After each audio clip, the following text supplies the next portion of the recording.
A nossa porção hoje é Parashá Yitro, porção Yitro, ou Jetro, traduzindo o nome de Yitro, né? Está em Êxodo 18, 1 até 20, 26. Essa porção, ela se inicia com o sogro de Moisés chegando no acampamento judaico onde eles estão, e ele é saudado calorosamente, né, por todo mundo.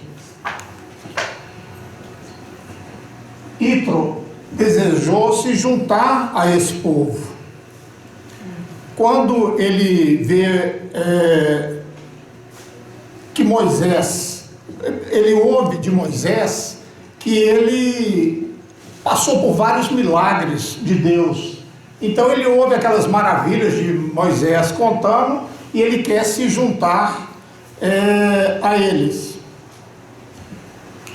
Depois ele vê Moisés aconselhando aquela multidão, e a multidão fazia fila. Você imagina, eram 3 milhões de pessoas, só Moisés para atender. Então dizem que a fila durava desde o sol nascer até o sol se pôr. Essa fila é cópia do INSS, do SUS, que copiaram essa época de Moisés. O povo chega no Monte Sinai e prepara para receber a Torá. Moisés escala essa montanha e Deus lhe diz que vai transmitir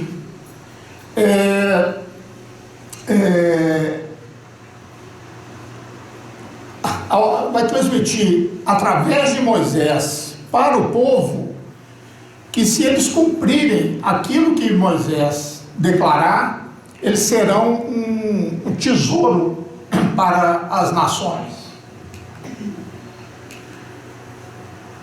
Após 3 dias de preparação, chega esse momento da revelação de Deus. Nas Bíblias, de um modo geral, dizem que tinha trovões, relâmpagos e o som do shofar. E Deus desce, né, na montanha e proclama os 10 mandamentos. Depois ele chama Moisés para subir sozinho para a montanha para receber o restante da Torá. E essa porção ela é concluída com vários mandamentos que vão dirigir a construção do templo. Esse texto que inicia essa porção, ele foi reconhecido pelos estudiosos como fora de ordem cronológica, porque nesse texto Moisés já menciona as leis, já menciona várias coisas que teriam que ter acontecido antes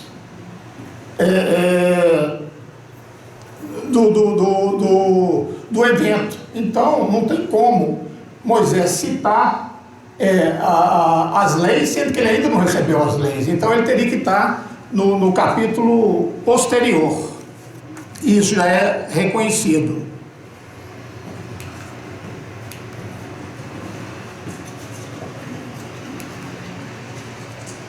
Uma coisa interessante aqui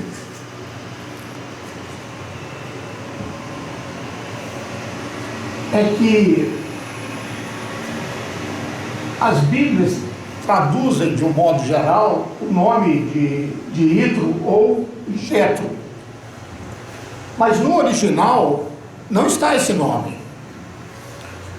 No original, no versículo 18, a palavra que está aqui Silvia?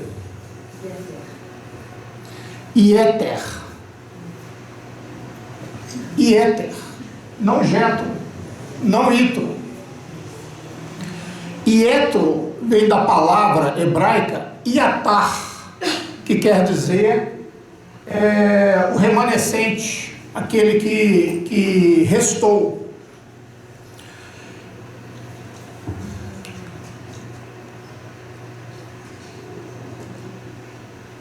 Depois o nome dele é mudado para Itro, depois que ele se declara fazer parte do nome do povo de Israel. Então o nome dele é mudado para Itro, que quer dizer abundância, como uma forma de homenageá-lo.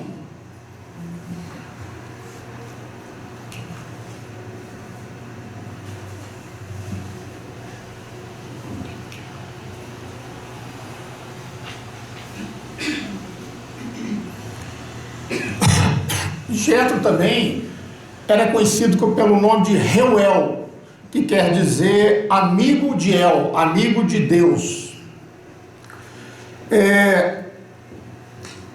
A letra hebraica, Vav, que é essa letrinha aqui, ela foi adicionada ao seu nome aqui, porque a conversão dele transformou o nome dele em abundância. Está vendo que o nome Ieter é muito parecido com Itro? Alô? Muito parecido com Itro? Então acrescentou-se a letra Vav para formar o nome abundância. Lembrando, né, que Moisés estava no Monte Sinai, e dizem os estudiosos que ele estaria no mesmo ponto onde ele teve aquele encontro com a sarça ardente. Então Moisés, quando Jetro, Itro, chega, Moisés se inclina para ele e beija. E aí eles começam a conversar, como, né, uma conversa comum como estava. Esse gesto, muita gente fala assim, Moisés se dobrou. Não, isso era um cumprimento da época, quando você honrava a pessoa. Então você se curvava a ela.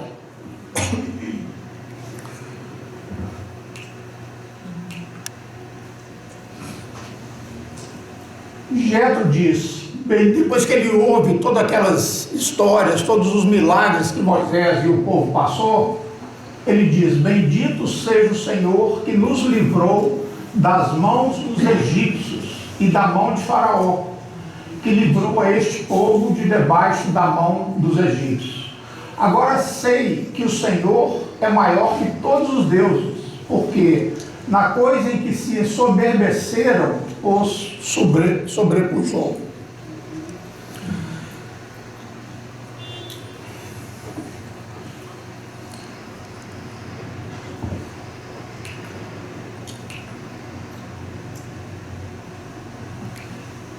Moisés teve essa conversa com Itro.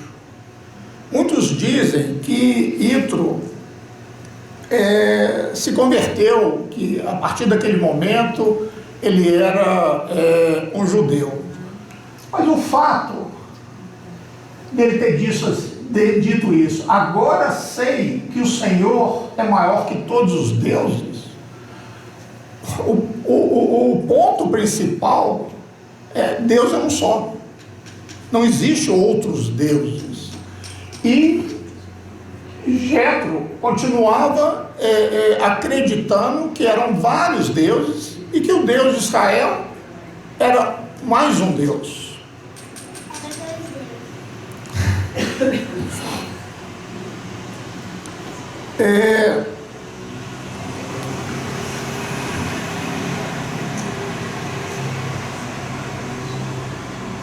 Itro era chamado, na própria Bíblia descreve ele como sacerdote. Mas claramente ele não era um sacerdote do Deus de Israel. Ele podia ser um sacerdote de qualquer outro Deus ou de qualquer religião, mas com certeza ele não era. Por quê? Porque é definido, né, que os sacerdotes têm que ser da tribo de Levi. Isso é definido. Então, eles nunca poderiam colocar Ítro como um sacerdote dos hebreus, porque ele não pertencia à tribo de Levi, não era um levita.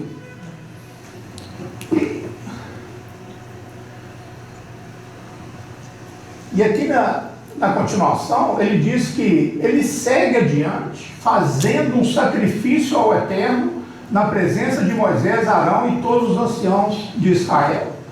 E termina com um jantar. Isso não era um sacrifício, né? Não era um sacrifício de animal, de alguma coisa ao Senhor. Isso também era um costume de se fazer um pacto.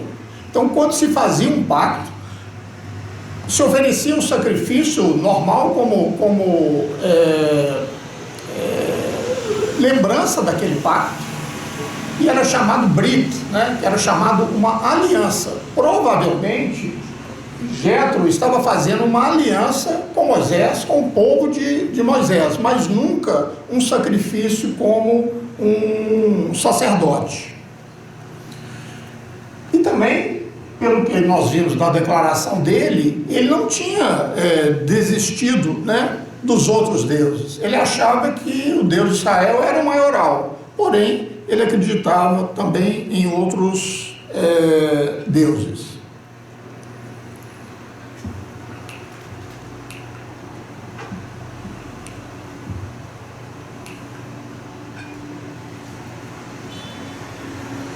E após esse pacto, né, esse jantar que era tradição, a pessoa fazer um pacto e logo depois comer, né, que a comida celebrava esse pacto, Moisés está sentado agindo como juiz do povo. E além de juiz, a Bíblia fala que ele aconselhava os outros. Ele era um conselheiro espiritual também.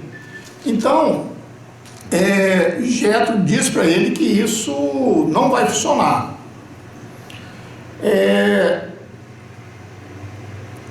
E dá uma ideia sábia para ele, de como ele deveria agir com aquelas pessoas.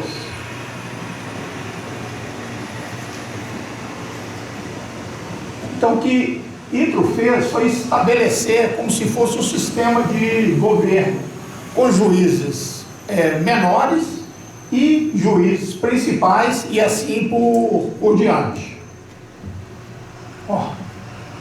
Cortou. Em resumo, era o seguinte: se estabeleceria um líder para 10 pessoas. Um líder tomaria conta de 10 pessoas. Cada líder de 10 pessoas reportaria a um líder de 100. Por quê? Se eu comando 10 pessoas, o Paulo comanda 10 pessoas, o Luiz comanda 10 pessoas, juntando 10 líderes, são 100 pessoas assistidas. Então, o líder de 100 receberia somente o Paulo, o Luiz e os outros que comportariam 100 pessoas. Então, muito mais fácil de resolver. As coisas pequenas, o líder de 10 resolvia, o líder de 100 resolvia dos outros. E aí, cada líder de 100 juntava 10 e teria um líder de 1000. Então, Moisés atenderia praticamente só o líder de 1000. Isso, para a época, foi uma coisa fantástica, né? Provavelmente Deus que deve ter inspirado ele a fazer esse tipo de organização, que era um negócio, não vou dizer que resolveu tudo, né? Porque se você dividir 3 milhões de pessoas por 1000, né? São 3.000 pessoas, né? Então, como que Moisés atenderia 3.000 pessoas? Ele ia levar vários dias, mas pelo menos ficou mais organizado do que era. Aqui nós temos um mapa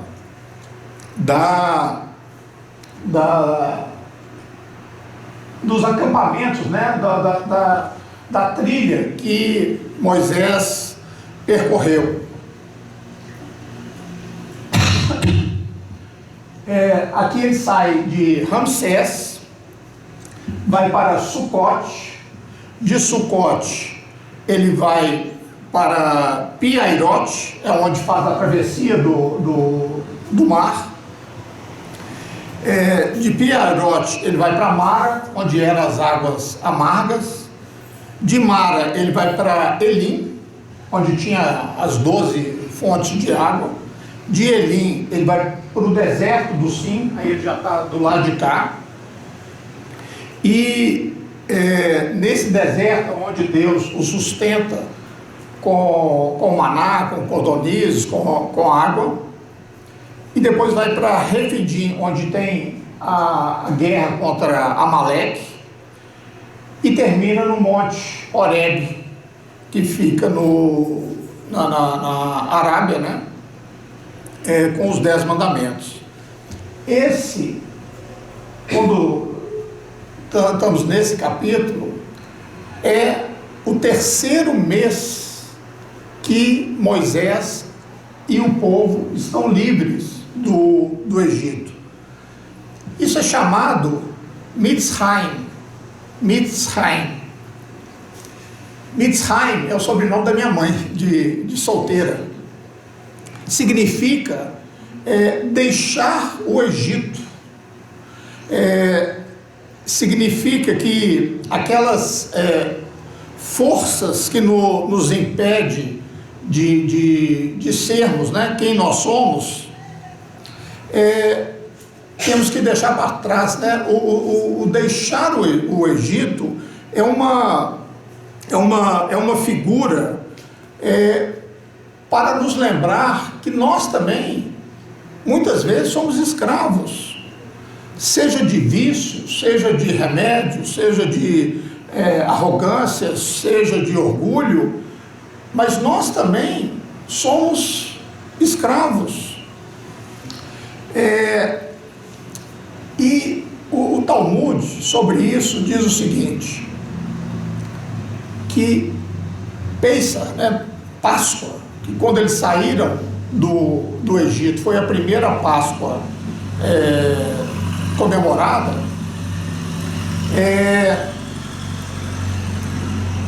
eles consideram a Páscoa uma estação de liberdade.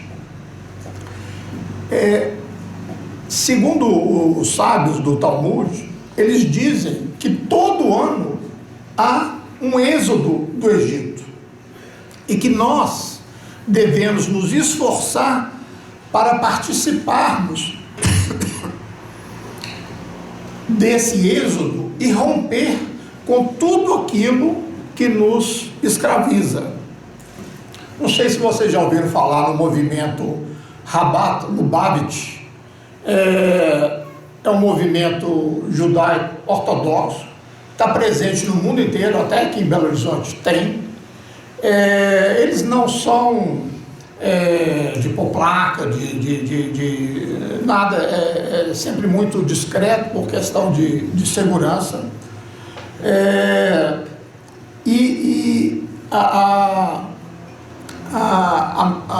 O princípio deles é um prazer enorme em atender os pedidos de Deus, né? Os desejos de Deus, os mandamentos de Deus.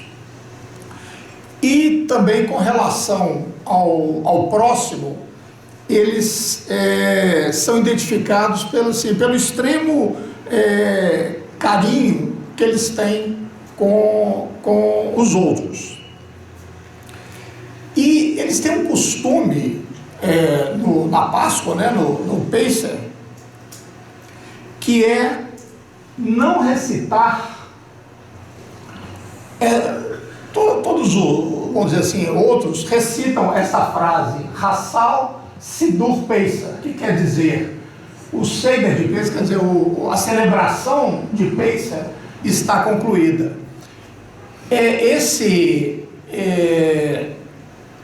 Lubavitch, né, Rabado, eles não falam essa frase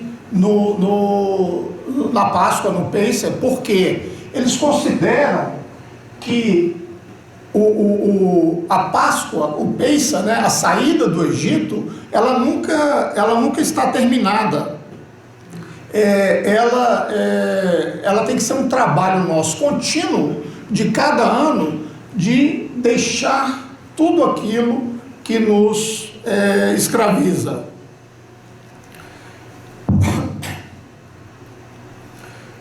Segundo eles, né, o Pesach, a Páscoa, ela não acontece uma vez por ano, né? Ela tem que acontecer todos os dias na nossa vida, para que cada dia nós possamos estar libertos daquilo que nos escraviza. Diante disso, eles esperam que a gente fazendo esse trabalho, nós vamos ter um encontro com Deus. Da mesma forma que o povo saiu do Egito, Moisés os conduziu até a montanha e Deus falou com ele, Deus os libertou do Egito, e encontrou com eles, né, na Terra Santa, que o único propósito de Deus foi estabelecer um relacionamento com o povo, e que Israel foi preparado centenas de anos para poder estar presente nesse momento. Deus havia criado uma cidade separada para eles, por meio de Jacó, e depois eles residiram temporariamente nessas terras, se tornaram uma grande nação, depois foram escravizados pelo Egito, e finalmente Deus os resgata para ele, eliminando todos os opressores.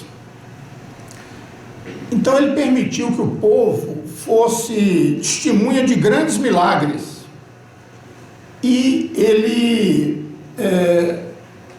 demonstrou que Israel era um povo separado por Deus, ou como a própria Bíblia diz, que Deus faz distinção entre Israel e o resto do mundo, né? Como eu já disse, para Deus existem dois povos: aqueles que pertencem a Ele, né, que é o Israel, não o Israel físico, né, mas o Israel espiritual, o Israel de Deus, e o resto que não faz parte dele. Deus conduziu pessoalmente, através da presença dele no deserto, ele era uma nuvem durante o dia e uma coluna de fogo durante a noite.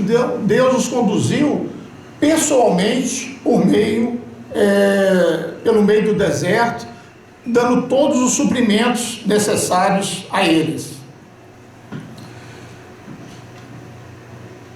Agora eu pergunto, depois de tudo isso que o povo passou, vendo milagres, vendo a mão de Deus em tudo, vendo os mimos de Deus, eu quero codorniz, eu quero carne, e Deus atendendo a tudo, será que houve uma mudança significativa no povo? Sim e não. Sim, porque de uma certa forma, com tudo que eles viram, eles passaram a temer a Deus. Então isso foi um ponto bom, um temor, vamos dizer assim, positivo. E não porque a fé deles ainda era pequena, né? Eles ainda não, apesar de ver tantos milagres, ainda não criam que Deus era o Todo-Poderoso e era o único Deus. O Senhor aqui está prestes, né, a formar um relacionamento com o povo como nunca existiu em nenhuma religião do mundo, em nenhum lugar do mundo, um Deus que se dispõe a ter um relacionamento íntimo com o povo. A aliança de Abraão não foi como um pacto, né? Foi mais como uma promessa. Alguém sabe dizer qual foi a aliança com Abraão? Farei de ti como as estrelas dos céus e como grãos da areia do mar, da descendência dele. E também eles abençoarão todos os povos da terra. Qual que era a obrigação de Abraão? Nenhuma. Só crer. Só crer. Deus fazia todo o resto, que é totalmente diferente dessa aliança através de Moisés, da outorga, né, das leis da Torá, dos 10 mandamentos. O povo tinha que responder de acordo com o que Deus mandava. Para o povo ser abençoado, eles tinham que comportar da maneira que Deus queria. Então, aqui foi uma aliança completamente diferente. Porque se o povo não fizesse aquilo que estava prescrito, era castigado.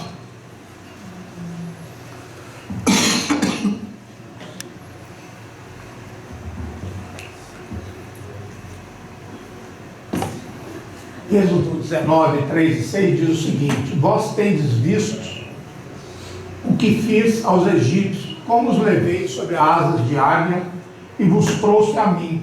Agora, pois, se diligentemente ouvirdes a minha voz e guardardes a minha aliança, então sereis a minha propriedade peculiar dentre todos os povos, porque toda a terra é minha, e vós me serei um reino sacerdotal e o povo santo.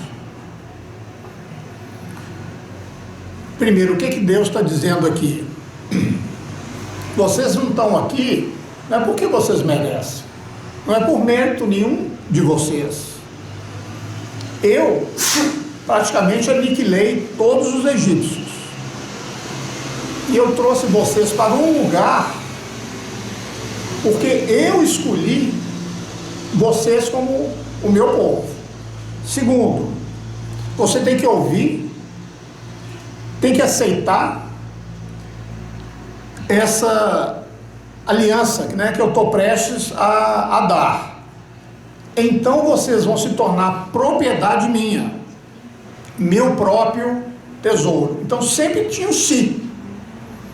Terceiro, se você seguir essa aliança, serão considerados como reino sacerdotal e um povo santificado. A aliança da época do povo era a aliança abrâmica, né? Que Deus havia feito com Abraão 600 anos para trás. Só que esses dois pactos, um não veio substituir o outro. Os dois pactos, eles se complementam entre si. Mesmo na aliança com Yeshua, alguns elementos dessa aliança foram transformados, mas nunca mudados. Por exemplo, o sacrifício de sangue, né, sangue de animais, para cobrir um pecado, que isso foi instituído lá com Adão e Eva, né, ele foi transformado na essência do sacrifício, que é Yeshua. O sangue de Yeshua era o sangue verdadeiro, o único sangue que redimia pecados. Então, o sacrifício como redenção, ele terminou, porque Yeshua já foi o sacrifício. Mas não quer dizer que a aliança foi mudada, uma substituiu a outra. Só que o sacrifício, ele não terminou, ele foi transformado. Porque o sangue de um inocente ainda era necessário para resgatar os pecados. Então, toda vez que nós hoje utilizamos do sangue de Yeshua para sermos redimidos do nosso pecado, nós estamos cumprindo o objetivo do sacrifício. Nós estamos fazendo como o sacrifício da época, sacrificial da época. Por quê? Porque antes um animal inocente tinha o sangue derramado para acaparar, para cobrir o nosso pecado. Hoje, apesar de Jesus já ter morrido, o sangue dele é precioso para cobrir os nossos pecados. Então o sistema sacrificial continuou. Olha que interessante. As três alianças, a de Abraão, a de Moisés e a de Yeshua, todas elas têm um sinal. Na aliança abrâmica, o sinal era a circuncisão masculina. Na aliança mosaica, ou de Moisés, o sinal era o Shabat, a observância do Shabat. É um sinal de que nós aceitamos o senhorio do Senhor sobre as nossas vidas. A terceira aliança de Yeshua, o sinal era o recebimento do Ruach HaKodesh, o Espírito Santo de Deus, colocado em nós pelo próprio Deus. Observando essa progressão, o sinal da primeira aliança era na carne. O sinal da segunda aliança, que nós tínhamos o livre-arbítrio, de obedecer ou não, era na alma, podemos dizer na alma, decidir se obedeceríamos ou não. E a terceira aliança com Yeshua é uma aliança no Espírito. Então nós temos carne, alma e Espírito, que o Espírito de Deus vem fazer morada em nosso ser. Deus, ele não criou uma aliança primitiva, uma aliança cheia de erros, para depois criar outra melhor, depois criar outra melhor. Não é isso. Cada uma das alianças, cada um dos convênios foi criado e permanece perfeito para os propósitos de Deus. Nenhum é melhor que o outro, nenhum foi revogado, nenhum veio substituir o outro.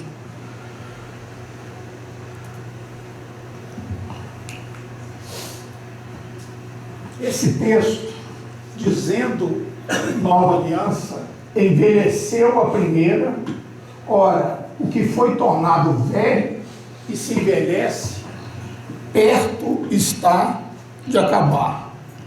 Muitas pessoas usam esse versículo para dizer que o Antigo Testamento acabou, já envelheceu, já terminou, mas não é bem isso que quer dizer. O que está dizendo aqui é que com o passar do tempo,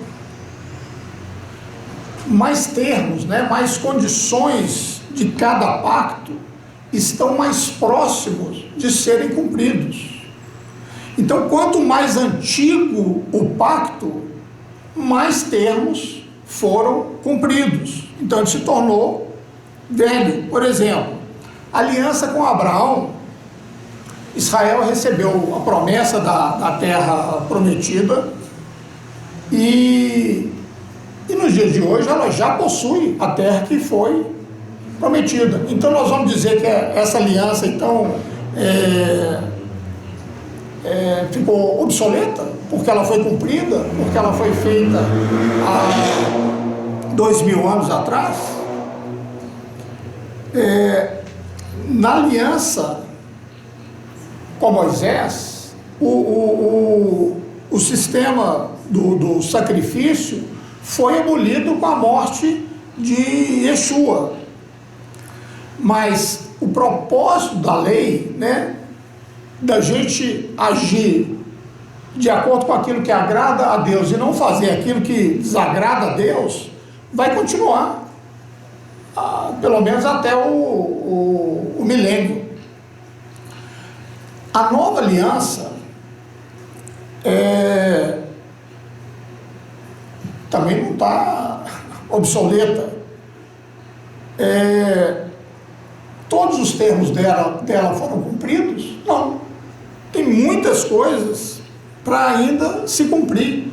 Então, cada aliança, ela, quanto mais antiga, mais termos, mais condições dela foram cumpridas. E quanto mais nova, menos condições dela foram cumpridas. Por exemplo, na nova aliança, o Senhor ainda não voltou. A salvação de todo Israel não aconteceu. A destruição de Armagedon não aconteceu. O restabelecimento do reino do milênio não aconteceu. Então, quanto mais nova, mais longe está de cumprir. É importante a gente não confundir antiga aliança com o Antigo Testamento. Não tem nada a ver uma coisa com a outra. Nova aliança, não confundir nova aliança com Novo Testamento. Antiga aliança são os 10 mandamentos escritos na tábua de pedra. Nova aliança são os 10 mandamentos escritos no seu coração. Então a pessoa fala assim: não, agora nós estamos na nova aliança. O Antigo Testamento tem que ser rasgado, tirado da Bíblia.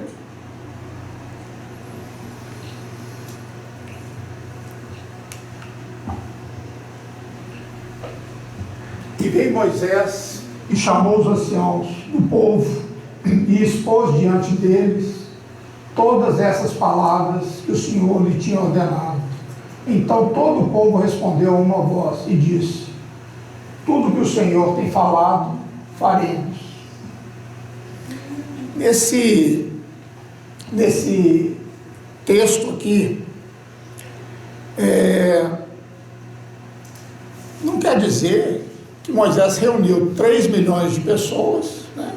Que ele tinha um megafone de gigante, né? De pele de cabra, e todo mundo escutou isso. Não foi isso que aconteceu. O que aconteceu foi ele seguindo o conselho de Jetro, e Moisés anunciou, foi passando para os líderes de 1000, de 100, de 10, e depois voltou para Moisés a resposta, passando pelos mesmos líderes.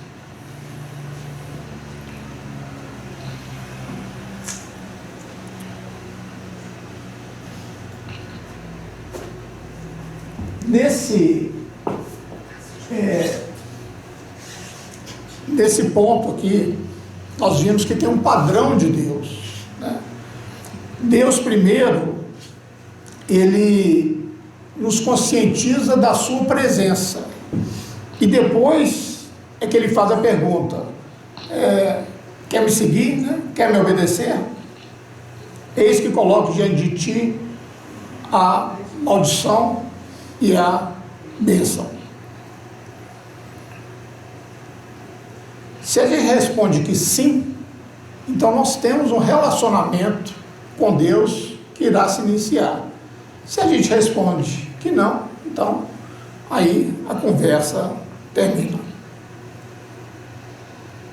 Então, no caso dos judeus, né, uma vez que eles disseram sim lá no monte, então Deus agora iria expor para eles. Com Jesus é a mesma coisa. Quando você recebe o Senhor como o Senhor da sua vida, então aí começa um relacionamento. Então aquilo que aconteceu lá atrás, no Monte Sinai, se repete hoje, quando cada um aceita esse relacionamento com o Senhor.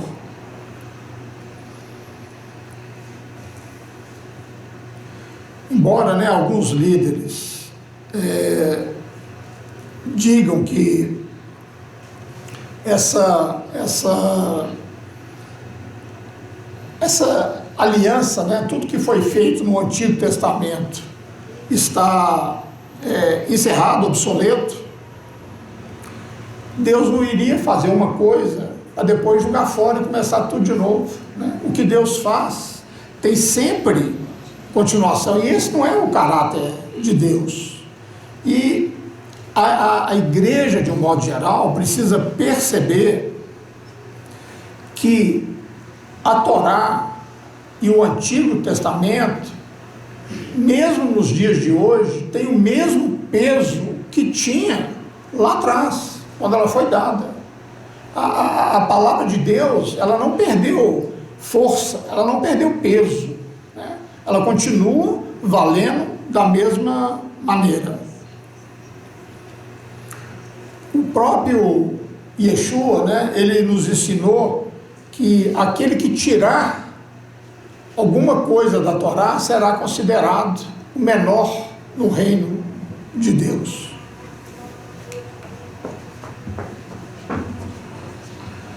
E disse o Senhor a Moisés: eis que eu virei a ti numa nuvem espessa para que o povo ouça, falando eu contigo, e para que também te creiam eternamente, porque Moisés tinha anunciado as palavras do seu povo ao Senhor. Por que Deus queria que todos ouvissem? Primeiro, para eles crerem em Moisés. E apesar de tudo que Deus já tinha feito, Deus sabia que na hora que viessem os mandamentos, se eles seriam céticos. Será que Deus falou assim? Será que Deus... Moisés deve estar mudando alguma coisa aí. Então Deus fez questão que ele falaria para Moisés, mas todo o povo ouviria aquilo que ele estava falando para Moisés. E aconteceu que ao terceiro dia, ao amanhecer, houve trovões e relâmpagos sobre o monte, e uma espessa nuvem, e um sonido de buzina muito forte, de maneira que estremeceu todo o povo que estava no arraial.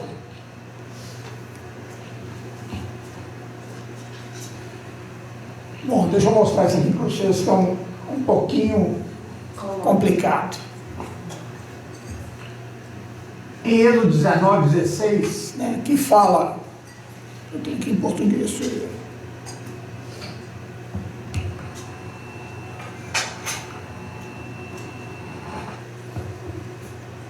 Elaine, pode ler para mim, em português, Êxodo 19:16?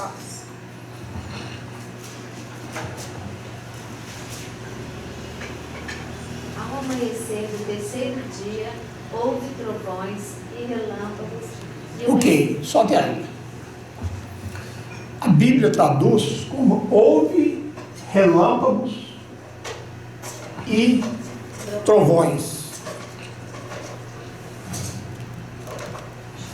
Só que essa palavra aqui, kolot, em hebraico, essa palavra kolot, né? Kolot, ela não significa trovão, nem relâmpago. A palavra kelot, ela é o plural da palavra kol, da palavra kol, que significa voz. Então, kol é voz, kelot são vozes, é o plural de kol. Quando vamos olhar no dicionário ou no tradutor, a palavra vozes se escreve com 2 vavs. Olha a diferença. Aqui, Está faltando as perninhas. está faltando uma perninha aqui e uma perninha aqui. Está vendo? Eu pus até em vermelho para completar a palavra. Será que a Bíblia errou em escrever uma palavra assim? Peguei aqui, pena que não vai dar para vocês verem. Deixa eu ver se eu apagando a luz aqui só para vocês verem. Não, apaga lá atrás. Não, apaga para mim, amor, só um instante. Dá para ver não, né? Aqui está escrito vozes e aqui está a palavra kolot com as 2 perninhas, com os 2 vavos. Pode acender, Beto. Isso vai estar na nossa apostila, viu, Simão? Hein? Essa explicação aí está na nossa apostila que a gente está escrevendo. Ah, é? Que bom, né?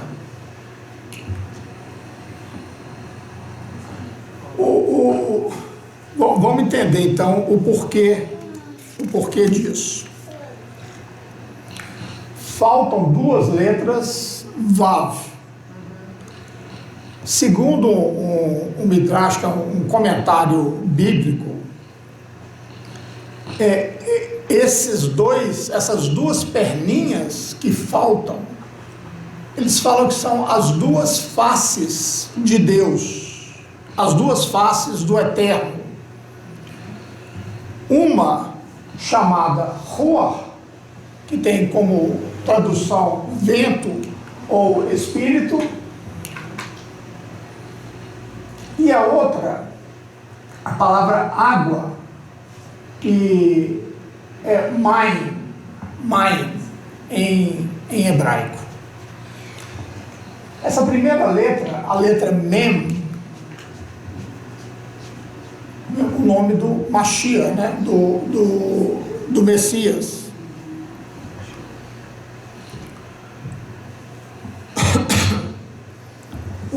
Os sábios dizem que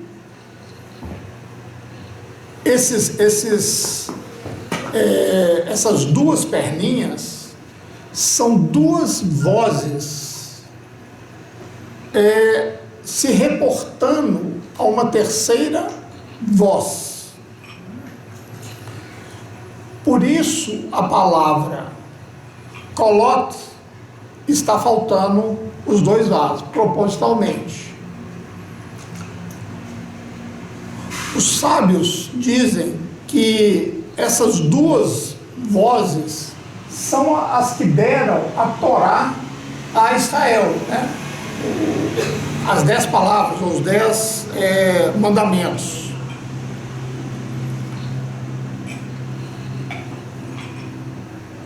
E essas vozes vão se unir numa só voz quando Yeshua voltar. Lógico que na Bíblia hebraica não fala Yeshua, fala quando o Messias vier. interessante isso que você está falando. Vou fazer uma interrupção aqui, porque Jesus fala que quem não nascer da água e do Espírito não pode entrar no reino. Boa. Isso aí, a água e o Espírito.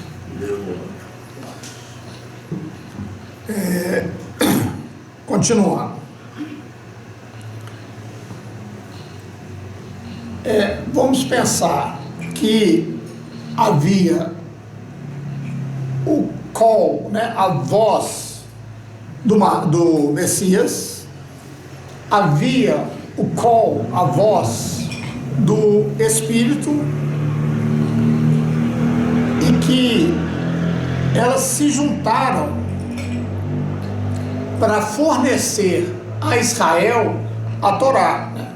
Ali iniciou com, não é nem chamado os 10 mandamentos, né? São as 10 palavras. Aí eu pergunto, será que o Messias estava no Sinai? Claro que sim. Será que o Espírito Santo de Deus estava lá atrás, lá no Sinai? Claro que sim. Então a nossa responsabilidade é ouvir essas vozes novamente.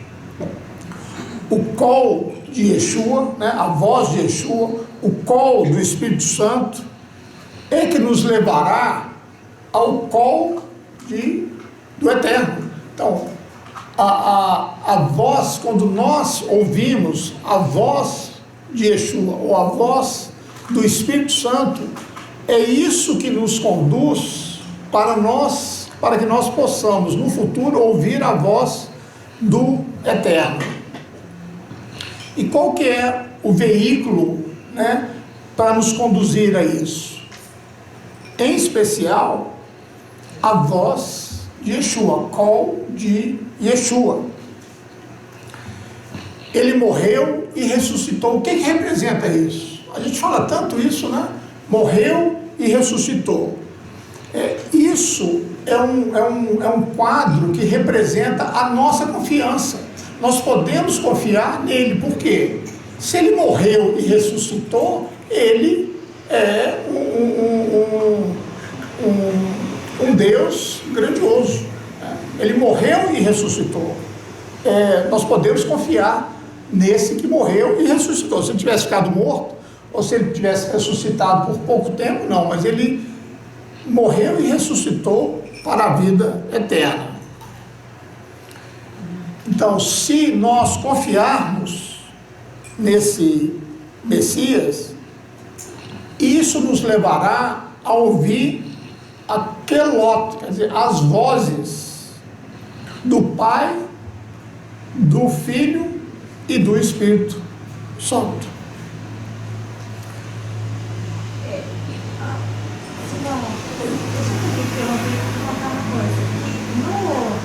Quando se celebrou, estava se celebrando, né? Os discípulos de Yeshua estavam juntos no templo, e eles estavam ali celebrando a festa de Shavuot. Aí ouviu-se também um som estrondoso de um vento do Espírito, né? E eles falaram em várias línguas, várias vozes. E está escrito assim, no Novo Testamento está ficando assim, ó. E fala assim, quando, pois, se fez ouvir aquela voz, então a palavra voz é citada aqui no Novo Testamento. Sim. Afluiu a multidão. Mas ali não era a voz de Deus, né? Mas eu estou falando na questão da voz. As vozes e as línguas, olha uma relação entre os dois momentos. Porque quando os discípulos estavam reunidos, era justamente celebrando o recebimento da Torá. Né? Eles estavam na festa que recebiam. Então, a festa e um pouquinho antes também, né, de acontecer isso, a palavra, aqui no Velho Testamento, a palavra igreja aparece 7 vezes, do capítulo 12 até 8. Então, a palavra igreja, ela aparece aqui, e quando vem a igreja aqui no Novo Testamento, né, que ela está reunida, no templo, vem de novo o vento e as vozes, fazendo uma relação entre as duas coisas. Agora, olha que interessante. Antes de Deus dar os mandamentos ao povo e os ensinamentos, ele instruiu Moisés que todos deveriam ser purificados. Eles tiveram que purificar a si mesmos e lavar suas roupas. E no terceiro dia, após esse processo de purificação, é que Deus desceria na montanha. Agora, apesar deles terem purificado, eles não poderiam se aproximar do lugar onde Deus estaria, somente Moisés. Deus instrui Moisés para fazer tipo como se fosse uma cerca, que daquele ponto o povo não poderia passar, só Moisés. Essa purificação, né, foi uma coisa externa, né? Lavar a roupa. Foi mais um ato simbólico, né, do que propriamente uma purificação, porque lavar roupa não purifica ninguém. Eles não foram purificados espiritualmente. Isso é apenas uma lição que Deus quer que a gente aprenda. Que a única maneira de sermos purificados não é lavando a roupa, não é tomando banho, não é isso. A única coisa que nos purifica é o sangue, né? A cobertura, é o sangue que nos purifica do pecado. Deus disse a Moisés, né, que no momento apropriado iria tocar o chofar para chamar Moisés e o povo, e que Deus seria visível como uma forma de uma coluna de nuvens, né? Uma nuvem espessa. E de repente, né, o chofar toca e a montanha estremece e todos vão para a presença. E ele fala com Moisés: avise os sacerdotes que eles também não poderão passar desse ponto, e que Arão deve ir com eles. Aqui tem um outro princípio, né? E isso vai acontecer quando é construído o tabernáculo. Somente o sumo sacerdote pode entrar no lugar santo, no lugar santíssimo de Deus.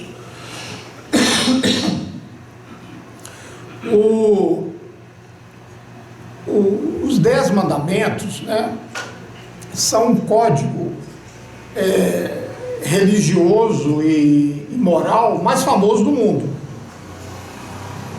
Essas tábuas, elas são o símbolo da lei eterna de Deus e da soberania de Deus sobre o seu povo. A gente sempre divide, né, 5 em 5, e eu vi uma divisão de 3 em 3. Os 3 primeiros mandamentos, né, um único Deus, que não há nenhum outro Deus, vou falar resumindo, e não use o nome de Deus em vão, são sobre Deus, né, que é o autor e a autoridade das leis. O segundo conjunto de mandamentos é manter o Shabat, honrar os pais e não matar. Isso trata da criação, né? O Shabat lembra o nascimento do universo. Honrar os nossos pais, porque foram eles que nos trouxeram a existência. E o assassinato é proibido porque nós todos somos criados à imagem de Deus. Os 3 seguintes vai falar de não cometer adultério, não roubar e não prestar falso testemunho. Então são sobre instituições básicas, né, da sociedade. Adultério, roubar e falso testemunho. Aí sobra um. O 10º mandamento.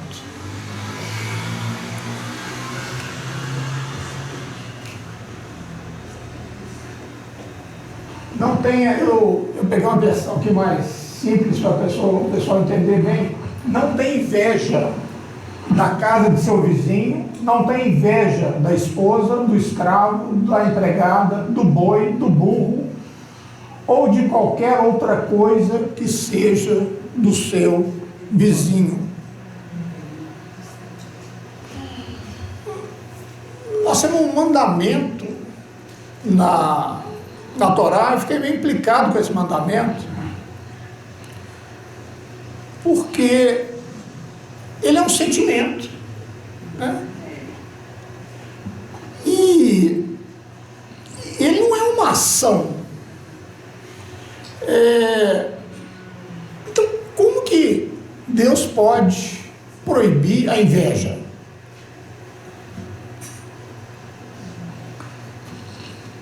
O que importa, né? A inveja, se ela não vai prejudicar ninguém. Se eu tenho inveja de alguém, o que eu vou prejudicar essa pessoa? Nada.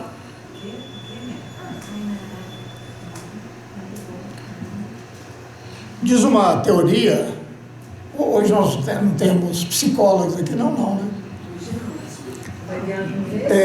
Diz uma teoria cognitiva comportamental que o que acreditamos afeta os nossos sentimentos. A inveja é um dos principais impulsionadores da violência na sociedade. Foi o que levou Caim a assassinar seu irmão Abel. Foi o que levou Abraão e Isaque a temer as suas vidas quando a fome os forçou a deixar a sua terra, né?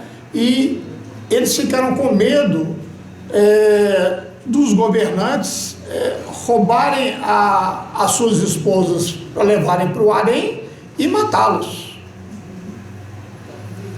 Agora, a pior é a inveja que estava no coração dos irmãos de José. Eles se ressentiram do tratamento que o pai dava a José, da capa que ele usava, aquela capa bordada. E o sonho de José, que ele se tornaria governante sobre todos. E foi isso, essa inveja, que os levou a planejar a morte de José, do próprio irmão, e depois vendê-lo, né? Depois acabaram vendendo como escravo.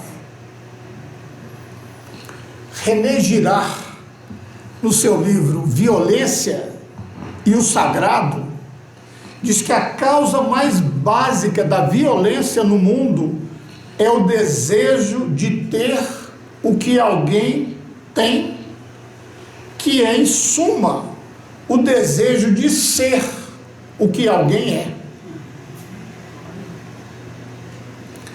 A inveja pode levar as pessoas ao adultério, ao roubo, ao falso testemunho e até ao assassinato. Os judeus têm razões especiais para temer a inveja.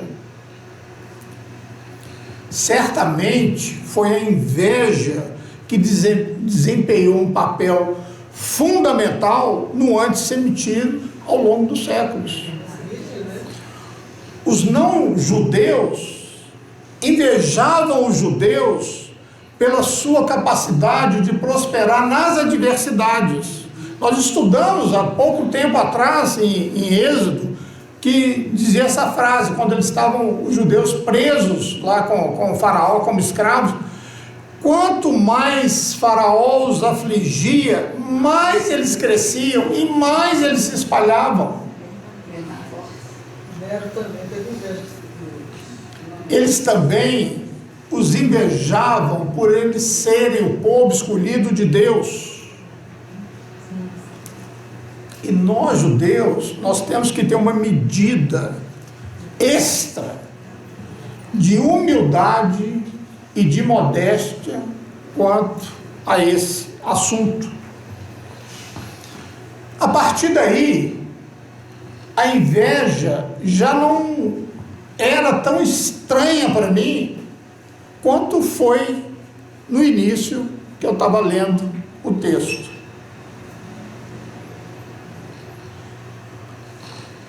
Mas eu vi que Deus não somente a proíbe, mas também Ele nos ajuda a superá-la.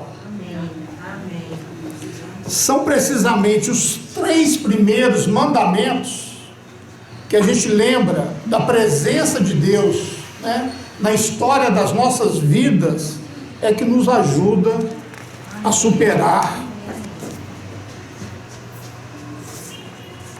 a inveja. Gente, falta uma página aqui.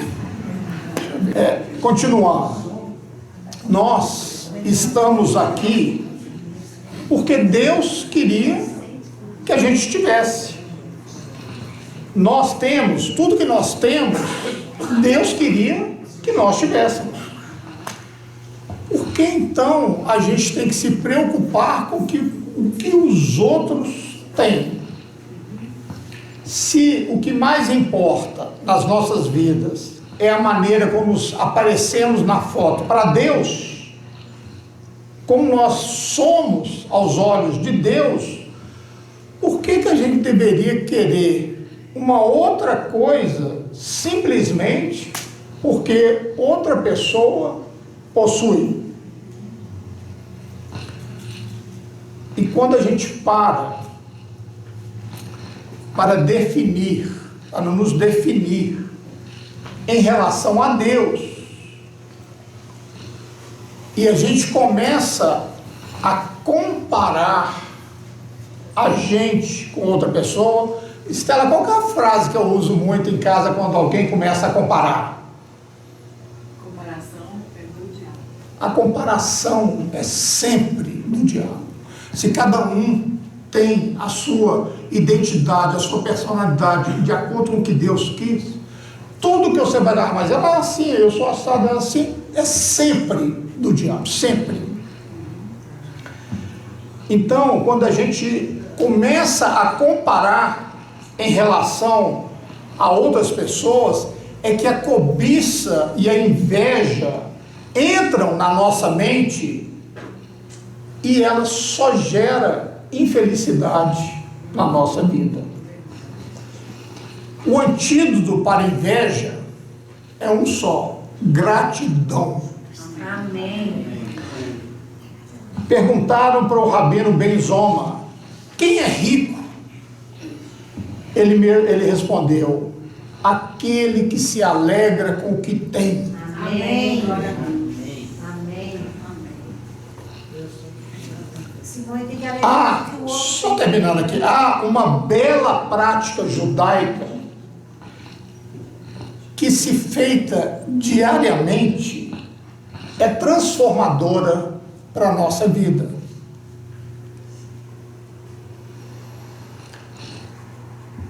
As primeiras palavras que a gente deveria dizer quando acorda é Modé Ani Tefaneha. Modé Ani Tefaneha. O que significa isso? Agradeço a ti, Rei vivo e eterno. Amém. Agradeço a ti. Amém. Agora, a orientação para essa frase é o seguinte: abrir o olho e fala. Para quê? Antes de pensar. Antes de pensar. Essa frase tem que ser dita antes.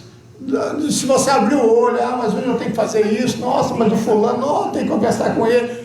Acabou, não valeu de nada. Abre o olho e diz: agradeço a ti, Rei vivo e eterno. Agradeço a ti, Rei vivo e eterno. Mais uma. Agradeço a ti, Rei vivo e eterno. Isso. Amém. O judaísmo é gratidão pela atitude. Quando nos permitimos celebrar aquilo que temos, em vez de pensar no que outras pessoas têm,